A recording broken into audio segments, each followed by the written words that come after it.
ETH Podcast, COVID-19. Glad you're listening to the ETH Podcast. This is our special edition during the coronavirus pandemic. I'm your host, Jennifer Kakshori. One thing that unites us all right now, we don't know how long the lockdown is really going to take, and we also don't know what will happen to the economy in the future.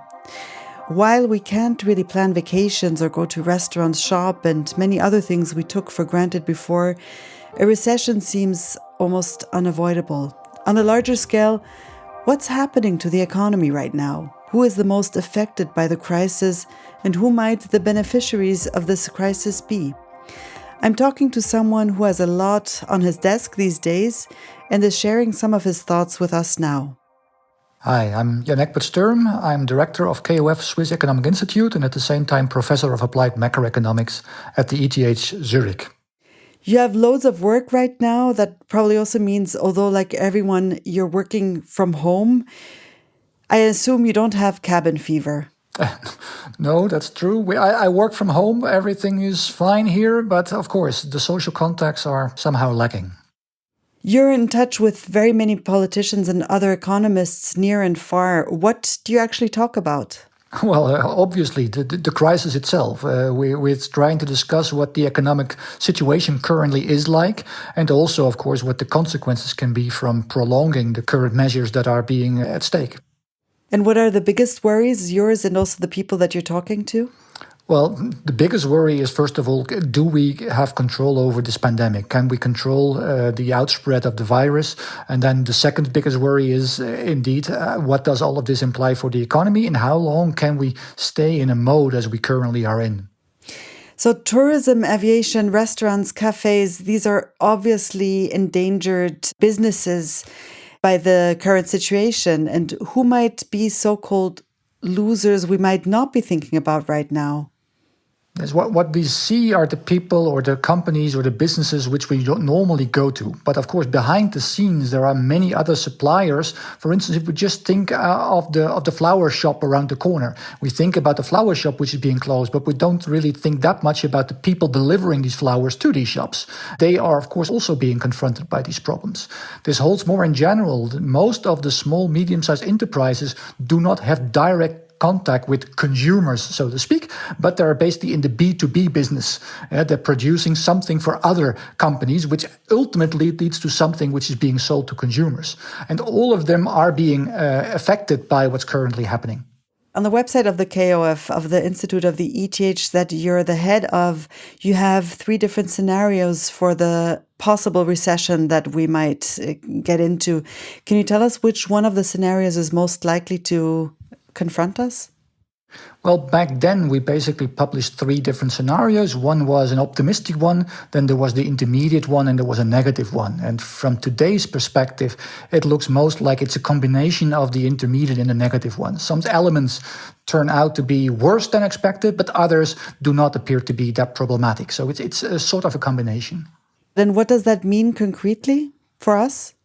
Well, concretely, it means that we still assume that we're in a world in which we now need these strong measures, but there will be a time in which these strong measures will be lifted. That doesn't mean we go back to normal. We will actually move into a world in which there will still be the virus around. We still see local spreads reoccurring, so to speak. And in that sense, the economy will still be affected by all of this. So we will have a prolonged period in which we don't grow as we normally would. As an economist, you're used to making forecasts, and now you talk about different scenarios. Why? Yeah, we normally indeed talk about forecasting activities, but this is not really a forecast anymore because it very, very much depends upon what the assumptions are regarding how the economy and the politicians deal with the pandemic. As we still don't know when we will move out of the current lockdown situation and go to a different environment. As long as that's not clear, we have to make an assumption about that. But obviously, that assumption might be incorrect. Hence, we therefore work with different scenarios and hence no longer the terminology prognosis or forecast. And are there differences internationally speaking? Well, actually, we see all around the world that we're in a unique situation. So most of us forecasters no longer talk about forecasts, but about scenarios, and we're actually trying to figure out what is currently happening with the economy. We all have anecdotes to tell. We all see what's happening around us, but it doesn't mean that we know in the aggregate what all of this implies, because normally we wait until that data is available, but now we don't have the time to wait. So we have to find other ways and methods and means to still get a good feeling for the current situation. And is that very stressful? Well, it's different than usual. We're actually working all around the clock, so to speak, and in a different manner than we used to. Also, because of the restrictions, we're all working from home like many others do, but also the time pressure is a different one. We forecasters normally work with quarterly, sometimes monthly data, and now suddenly we're confronted with a situation in which we can't wait for months, we can't wait for a quarter to end. We actually have to work with weekly or even daily data. Yes, and that's new. And that actually is a challenge for many of us. It's quite clear then that there are going to be losers, so to say. Are there, on the other side, areas that will profit from the situation now?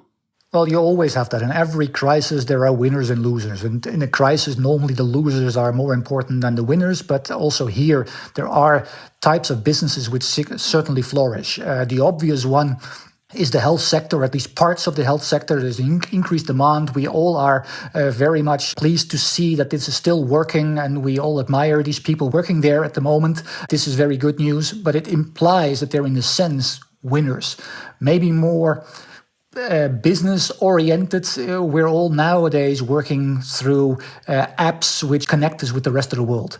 People behind these apps, people behind these services suddenly see an increase in demand of whatever they're delivering. So indeed, also in such a crisis like this one, there are people who gain. Do you have examples? Well, if we go concrete, then indeed there are in the retail statistics we see that those companies who specialize in toilet paper, the obvious one, they suddenly have high days. Yes, it's very clear. Yes, also software which makes us interconnected. If you're a provider of a service around that, then suddenly you are being overwhelmed by telephone calls because everyone now suddenly needs your help to get this thing working decently. Yes, so we see certainly there is also types of jobs which certainly are in higher demand than usual. It's a different topic in a sense, but how will teaching economics change after this phase that we're in right now?